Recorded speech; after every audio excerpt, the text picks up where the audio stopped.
बाहर खड़ा train attendant यात्रियों की जांच कर रहा था, पर उसने ध्यान नहीं दिया कि एक लड़की तेजी से ट्रेन में चढ़ चुकी थी और दरवाजे पर बेकाबू होकर तड़प रही थी।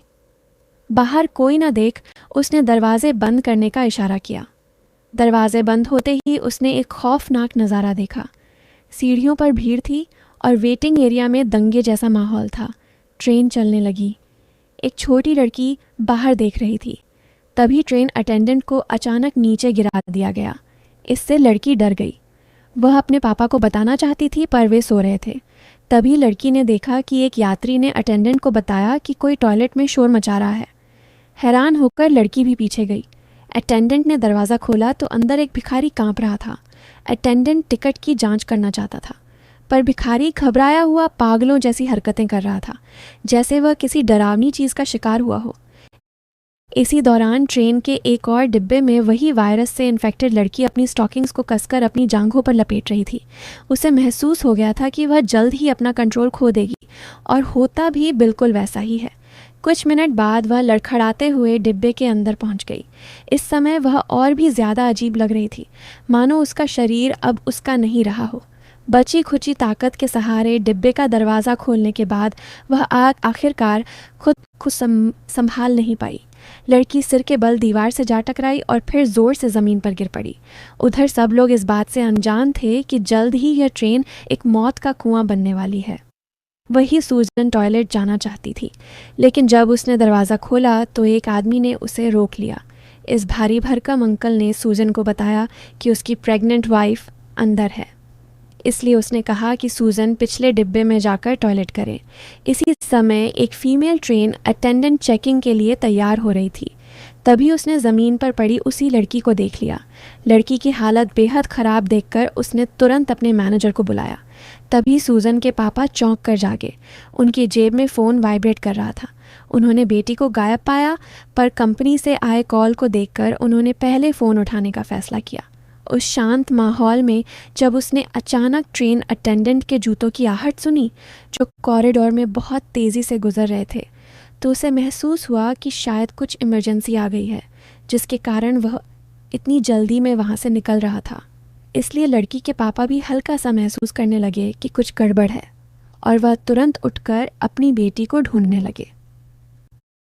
पीछे बैठे सभी यात्री डर के मारे टीवी पर चल रही इमरजेंसी खबर को घूर रहे थे, और ज़मीन पर गिरी लड़की को बेहोश देखकर ट्रेन अटेंडेंट भी उलझन में थी।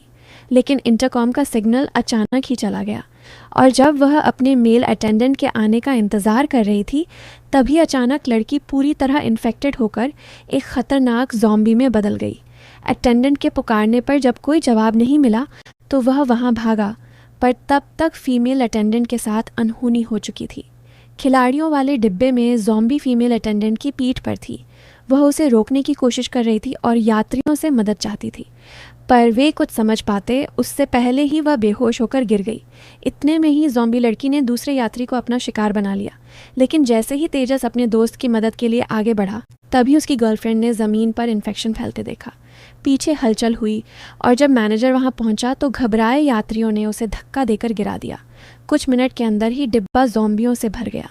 ज़ॉम्बी बन चुकी अटेंडेंट को यात्रियों को काटते देख मैनेजर पूरी तरह से हैरान रह गया। हालात बिगड़ते देख वह तुरंत वहां से भागा और दूसरों को भी भागने का इशारा करने लगा। सिया को ढूंढ रहे उसके पापा ने एक पैसेंजर को भागते देखा, लेकिन वह कुछ समझ नहीं पाए।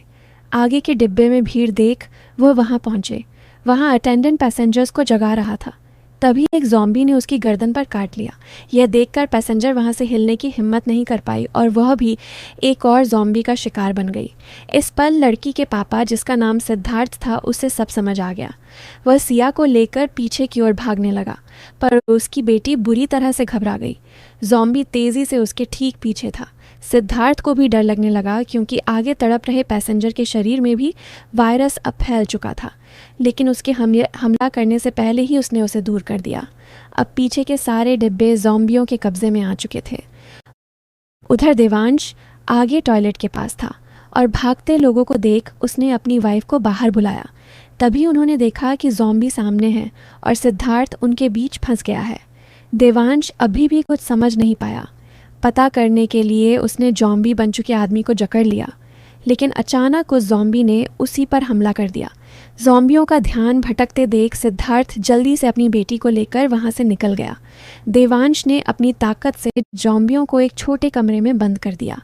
ज़मीन पर पड़े इंसान को म्यूटेट होते देख वह तुरंत अपनी पत्नी को पुकारने लगा और उससे विनती की कि वह वहाँ से भाग जाए, लेकिन पीछे से बड़ी संख्या में ज़ॉम्बियों को आते देख देवांश भी तुरंत वहाँ से निकल गया।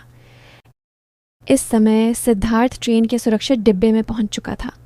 सभी लोग इमरजेंसी न्यूज़ देख रहे थे। जब उन्होंने हड़बड़ी में आए यात्रियों को देखा तो उन्हें भी एहसास हुआ कि ट्रेन में भी वही हो रहा है जो न्यूज़ में दिखाया गया था। उधर देवांश और उसकी वाइफ के पीछे ज़ॉम्बी दौड़ रहे, तभी एक बूढ़ा आदमी अचानक मेन डोर बंद करने को कहता है, लेकिन दरवाज़ा आधा बंद हुआ ही था कि अचानक अटक गया। तभी सिद्धार्थ ने देखा कि ऊपर वाला स्विच अटका हुआ है, पर स्विच खोलने के बाद भी उसने दरवाज़ा बंद नहीं किया, बल्कि दोनों के आने का इंतज़ार किया। लेकिन उस बूढ़े के उकसाने पर आसपास के लोग भी उसके साथ हो गए, इसीलिए उसने मजबूरी में डिब्बे का दरवाज़ा बंद कर दिया और दोनों ज़ॉम्बीज़ के बीच में फंस गए। बच्ची बार बार चिल्लाती रही कि पापा मेन डोर खोल दो, लेकिन वह कुछ नहीं कर सका। उधर देवांश अपनी प्रेग्नेंट वाइफ दीक्षा को बचाने के लिए ज़ॉम्बी से लड़ता रहा, यह सोचकर कि वे लोग गेट खोल देंगे, लेकिन कोई भी ऐसा नहीं करने वाला था। मजबूर होकर उसने खुद दरवाज़ा खोल लिया। सिद्धार्थ ने देखा कि ज़ॉम्बी दरवाज़ा खोलना नहीं जानते, इसीलिए उसने देवांश से दरवाज़ा खुला छोड़ने को कहा। इतने में ही देवांश की वाइफ दीक्षा ने तुरंत ज़मीन पर गिरा पानी उठाया और अखबार से उसे कांच के दरवाजे पर चिपका दिया। तब जाकर ज़ॉम्बी शांत हुए। अभी अभी जो बूढ़ा देवांश को आने से मना कर रहा था, वह अब खुद ही आगे बढ़कर पूछताछ करने लगा ताकि वह सारी जिम्मेदारी सिद्धार्थ पर डाल दे। साला ये तो एक नंबर का कमीना है। तभी कंडक्टर ने घोषणा की कि ऊपर से निर्देश हैं कि बाहर दंगे हो सकते हैं, इसलिए ट्रेन अगले स्टेशन पर नहीं रुकेगी। पर बूढ़ा आदमी किशन अटेंडेंट को बुलाकर आदेश देता है कि ट्रेन वहाँ ज़रूर रुकनी चाहिए, बदले में चाहे जितने पैसे ले लो। ठीक उसी समय सिद्धार्थ को अपनी बूढ़ी माँ का फ़ोन आता है। असल में घर में अचानक बहुत सारे ज़ॉम्बी घुस आए थे और माँ को ज़ॉम्बी ने काट लिया था। सिद्धार्थ की माँ चिंता कर रही थी कि उसका बेटा बाहर किसी खतरे में न पड़ जाए। वादा करो 2 दिन का ख्याल हमेशा रखोगे, ऐसी बातें क्यों कर रही हैं? जैसे ही उसकी माँ में संक्रमण हो रहा था, वैसे ही उनका नियंत्रण खो गया और फ़ोन भी इसी वजह से कट गया। लेकिन इस समय सिद्धार्थ कुछ भी नहीं कर सकता था। वह बस अपनी बेटी के पास रहकर उसकी हिफाजत कर सकता था। इसी दौरान ट्रेन अचानक इमरजेंसी ब्रेक लगाती है। असल में ट्रेन अगले स्टेशन से गुजर रही थी और बाहर लोग लगातार खिड़कियों पर दस्तक दे रहे थे। साफ था कि बाहर भी बड़ी संख्या में ज़ॉम्बी है। इतनी डरावनी स्थिति देखकर सिद्धार्थ जल्दी से अपनी बेटी को अपनी बाहों में ले लेता है। ट्रेन के गुजरते ही हर जगह अफरा तफरी मच जाती है। तभी कोरियाई सरकार भी प्रेस कॉन्फ्रेंस करके पूरे देश में पेंडेमिक घोषित कर देती है और किसी को भी बाहर निकलने से मना कर देती है। ट्रेन में जब सभी लोग उलझन में थे, तभी ट्रेन कंडक्टर ने उन्हें एक और खबर दी। ट्रेन अगले डेज़न स्टेशन पर रुकेगी जहां सेना पहले ही तैनात हो चुकी है। यह सुनकर सब भी जल्दी से फ़ोन करने चला जाता है। इस बीच देवांश और सिया आपस में बातें करने लगते हैं। वह बच्ची से पूछता है कि उसके पापा क्या करते हैं। वो तो एक फंड मैनेजर है। हाँ, फंड मैनेजर हम खून चूसता है। खून? सिया देवांश की बातें अच्छी तरह से समझ रही थी। वह बुरा ना माने, इसलिए देवांश की वाइफ दीक्षा ने उसे कैंडी दी और बच्चे की हलचल महसूस कराई। इससे सिया का उनसे जुड़ाव हो गया। तभी सिया के पापा ने अपने वीआईपी कस्टमर को फ़ोन किया जो एक स्पेशल ऑफिसर थे। ऑफिसर ने फ्री में शेयर मार्केट की टिप्स लेने के लिए सिद्धार्थ को बताया कि डेज़न स्टेशन पर पैसेंजर्स को क्वारंटाइन किया जाएगा, इसलिए उसने सिद्धार्थ को बच निकलने की एक एडवाइस दी। तुम मेन गेट से बाहर मत निकलना, ठीक है? ईस्ट वाली गेट से बाहर आना, मेरे आदमी तुम्हें वहीं मिलेंगे। ओके। जैसे ही सिद्धार्थ जाने लगा, उसने देखा कि भिखारी बजरंग डरा हुआ वहीं बैठा है। सिद्धार्थ को लगा कि उसने कुछ नहीं सुना, पर वह नान बनने का नाटक कर रहा था। जल्द ही ट्रेन स्टेशन पर रुकी, जहां बिल्कुल सन्नाटा था। यात्री सावधानी से उतरने लगे। कंडक्टर पीछे देखने गया तो उसने एक खौफनाक नज़ारा देखा। तभी उसी मतलबी बूढ़े आदमी किशन ने बताया कि जिस स्टेशन पर हम रुके हैं वहाँ का पूरा शहर सील है और अब सिर्फ बुसान ही खुला है। उसने कंडक्टर से इंजन अलग कर उसे अकेले बुसान ले जाने को कहा। कंडक्टर ने उसकी बात अनसुनी की और यात्रियों को खबर देने चला गया। उधर यात्री बाहर गेट की ओर बढ़ रहे थे और वहाँ सेना देख काफ़ी हैरान थे। हॉल में अब भी उथल पुथल मची हुई थी। सिद्धार्थ ऑफिसर को ढूंढ रहा था ताकि वह बताए सुरक्षित जगह पर जा सके। रेलिंग पर बैन लिखा था, पर वह बेटी संग अंदर चला गया। यह देख देवांश और उसकी वाइफ दीक्षा हैरान रह गए। तभी सिया ने पूछा कि हम उनके साथ क्यों नहीं जा रहे हैं। उसी समय वह भिखारी बजरंग भी वहाँ आ गया। तभी उसने बताया कि उसने सिद्धार्थ की सारी बातें सुन ली थीं। मुझे मालूम है बाकियों को अलग रखा जाएगा। यह सुनते ही सिया तुरंत बाकी लोगों को बुलाने दौड़ पड़ी, लेकिन सिद्धार्थ ने उसे रोक लिया। उसने अपनी बेटी से कहा कि अभी किसी की परवाह मत करो। ऐसे माहौल में हर किसी को अपनी खुद की भलाई के लिए सोचना चाहिए। इस बात ने सिया को अंदर से तोड़ दिया। आप सिर्फ अपने बारे में सोचते हो। उधर ट्रेन से उतरते ही देवांश को कुछ अजीब लगा। बाहर सेना की सुरक्षा नहीं थी। जैसे ही वह एस्केलेटर से नीचे गया, उसने देखा कि सारी सेना वहीं खड़ी थी, लेकिन तभी सैनिक पीछे मुड़ने लगे। असल में वायरस को रोकने के लिए तैनात सेना खुद संक्रमित होकर ज़ॉम्बी बन चुकी थी। देवांश अपनी प्रेग्नेंट वाइफ दीक्षा को लेकर एस्केलेटर से कूदकर भाग गया। समय पर भाग ना पाने वाले लोग तुरंत शिकार बन गए। इन सैनिकों की ताकत और स्पीड ज़ॉम्बी बनने के बाद और भी डरावनी और घातक हो गई थी। ठीक उसी समय ज़ॉम्बीज़ की भीड़ सिया के पास पहुंच गई। घबराहट में वह हिल भी नहीं पाई। तभी ज़ॉम्बी उस पर झपटे। शौक ने देखा कि अब समय नहीं बचा है। तभी देवांश वहां आ गया और सिया बाल बाल बच गई। तभी ज़ॉम्बी लद्दाखी के पापा की ओर बढ़े। देवांश और उसकी वाइफ दीक्षा लद्दाखी को लेकर निकल गए। कॉरिडोर ज़ॉम्बियों से भर चुका था और लोग प्लेटफॉर्म की ओर भाग रहे थे। बेसबॉल खिलाड़ी सबको जल्दी भागने को कह रहे थे, लेकिन सिद्धार्थ इस मौके को चूक गया और एक ज़ॉम्बी ने उसे गिरा दिया। उसने किताब ज़ॉम्बी के मुंह में ठूंसकर खुद को बचाया। इसी बीच देवांश ने डंडे से दरवाज़ा अटकाकर बंद कर दिया, पर वे वहाँ से गए नहीं। वे उन लोगों की मदद कर रहे थे जो हॉल से भाग रहे थे। तभी भिखारी बजरंग ने लड़की के पापा की मदद की। डर के मारे सिद्धार्थ देवांश के पुकारने पर होश में आया और वहाँ से भागा। तभी बड़ी संख्या में ज़ॉम्बीज़ वहाँ आ गए और सिद्धार्थ के पहुँचते ही सबने मिलकर मेन डोर बंद कर दिया। पर ज़ॉम्बीज़ को रोके रखना बहुत ज़्यादा मुश्किल था। उनकी तादाद लगातार बढ़ रही थी। उधर ट्रेन तक पहुंचे लोगों ने जल्दी से दरवाज़ा खोला, पर अंदर भी ज़ॉम्बी थे। कंडक्टर केबिन की ओर भागा और लोग पीछे वालों को जल्दी भागने को कहने लगे, पर वो मतलबी बूढ़ा आदमी किशन दरवाज़ा बंद करने की ताक में था। ट्रेन कंडक्टर केबिन में गया और खिड़की खोलकर यात्रियों का इंतज़ार करने लगा। तभी अचानक ऊपर की खिड़की टूटी और ज़ॉम्बियों का एक झुंड नीचे गिरने लगा। एक बूढ़ी औरत ज़ॉम्बी के नीचे दब गई। उठने पर उसने देखा कि हड्डी टूटने के बावजूद ज़ॉम्बी अब भी इंसानों पर हमला करने की कोशिश कर रहा था। डरी हुई औरत को दो भले लोगों ने जल्दी से ट्रेन में खींचा। भीड़ के कारण सब अलग अलग डिब्बों में चढ़ने को मजबूर हो गए। प्रेग्नेंट महिला दीक्षा ने ज़ॉम्बी देखकर दरवाज़ा खोलने की कोशिश की।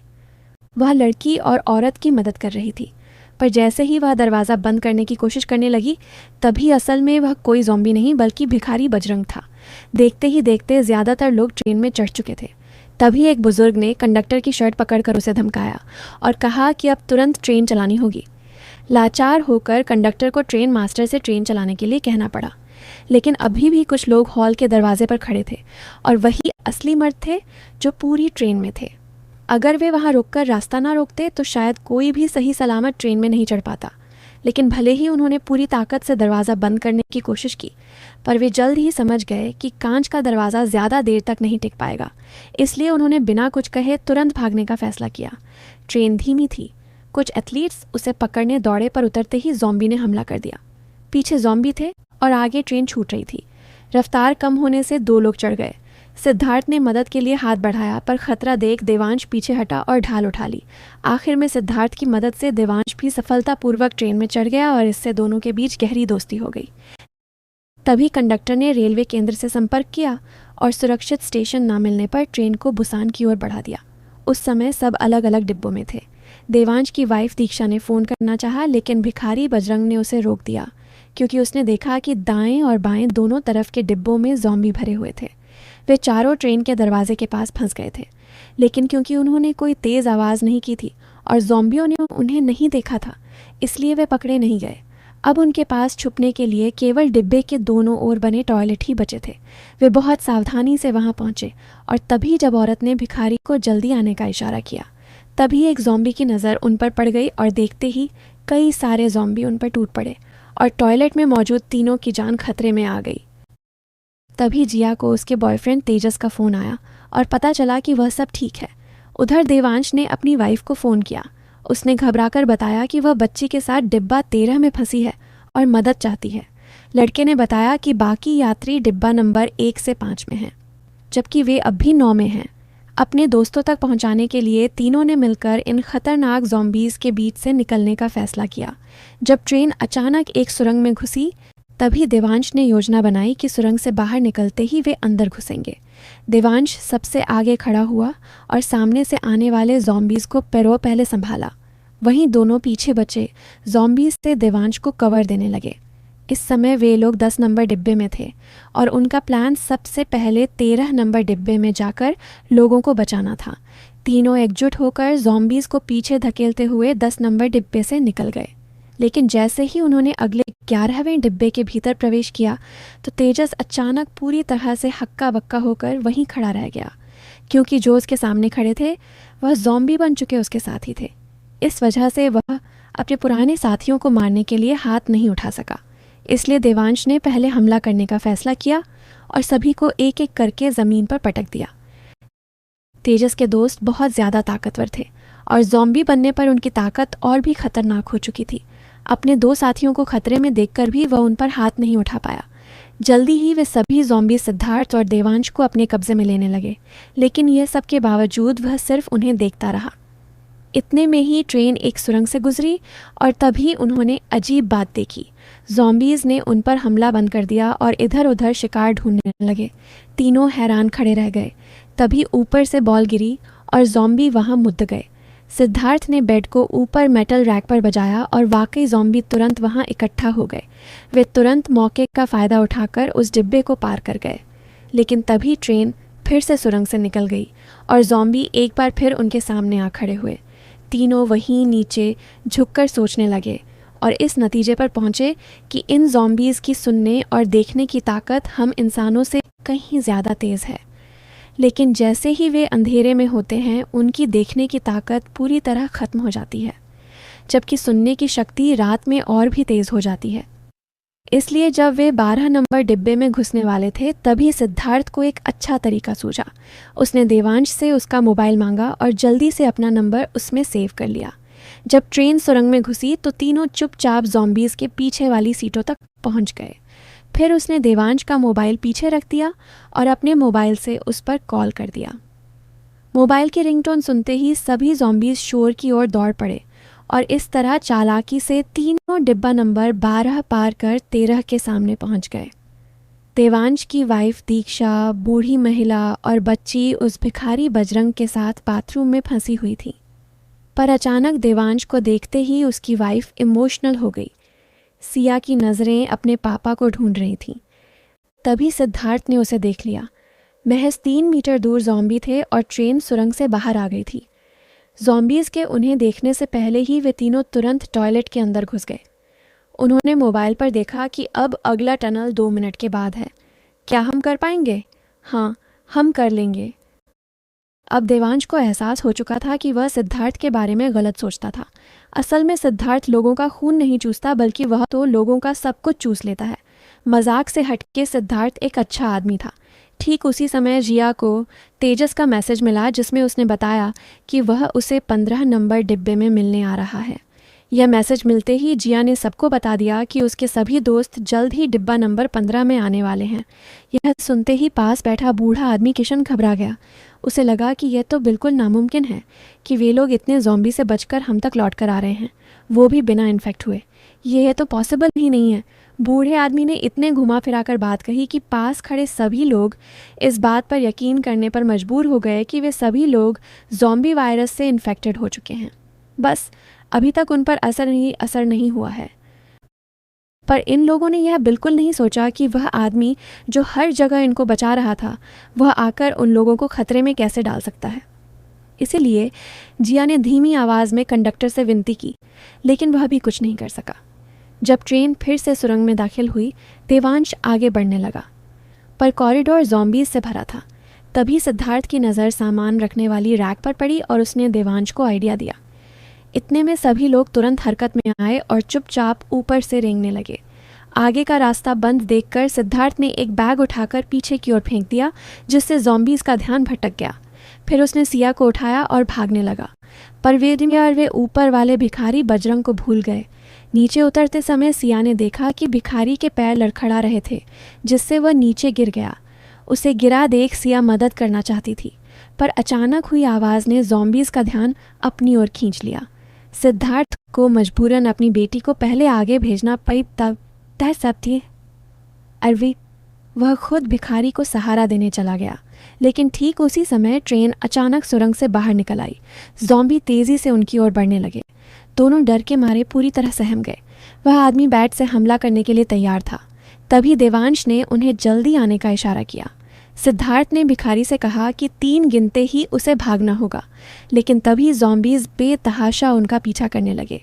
लेकिन दोनों के अंदर आते ही देवांश ने दरवाज़ा बंद कर दिया और ज़ॉम्बी दरार में फंस गए। देवांश ने आधे खुले दरवाजे को मजबूती से पकड़े रखा, जबकि उसका साथी दूसरी बोगी का दरवाज़ा खोलने चला गया, पर वह नहीं खुला। सिद्धार्थ ने पूरी ताकत से खींचना शुरू किया और तेजस ने तुरंत अपने साथी को फ़ोन लगाया। उसे नहीं पता था कि असल में सामने वालों ने जानबूझकर दरवाज़ा बंद कर रखा है और जिया को काबू में कर लिया है। लड़की का फ़ोन बजते ही किरण मैनेजर ने उसे लात मारकर तोड़ दिया। दरवाज़ा ना खुलता देख सिद्धार्थ तुरंत देवांश की मदद करने के लिए वहां पहुंच गया। इधर तेजस पूरी ताकत से दरवाज़ा तोड़ने में लगा हुआ था, पर दरवाज़ा इतना मजबूत था कि टूटा ही नहीं। उधर देवांश जोर लगाकर दरवाजे को पकड़े रहा ताकि ज़ॉम्बीज़ अंदर ना आ सके, लेकिन इस बार हालत और भी ख़राब हो गई, क्योंकि ज़ॉम्बी के दांतों के गहरे निशान देवांश के हाथ पर थे। एक तरफ लड़का पागलों की तरह कांच को पीट रहा था, वहीं दूसरी ओर लोग चुपके से हंस रहे थे। देखते ही देखते कांच का दरवाज़ा टूटने ही वाला था। तभी किरण मैनेजर तुरंत दौड़कर उसे रोकने गया। इतने में ही सभी लोग मिलकर गेट बंद करने लगे। उन बेरहम लोगों ने यह भी नहीं सोचा कि लड़के का हाथ गेट में फंसा हुआ है। अगर ज़्यादा ताकत लगाई तो हो सकता है वह हाथ अलग हो जाए। ठीक उसी समय एक बुजुर्ग महिला ने अपनी बहन को देखा। वह तुरंत भीड़ रोकने दौड़ी थी,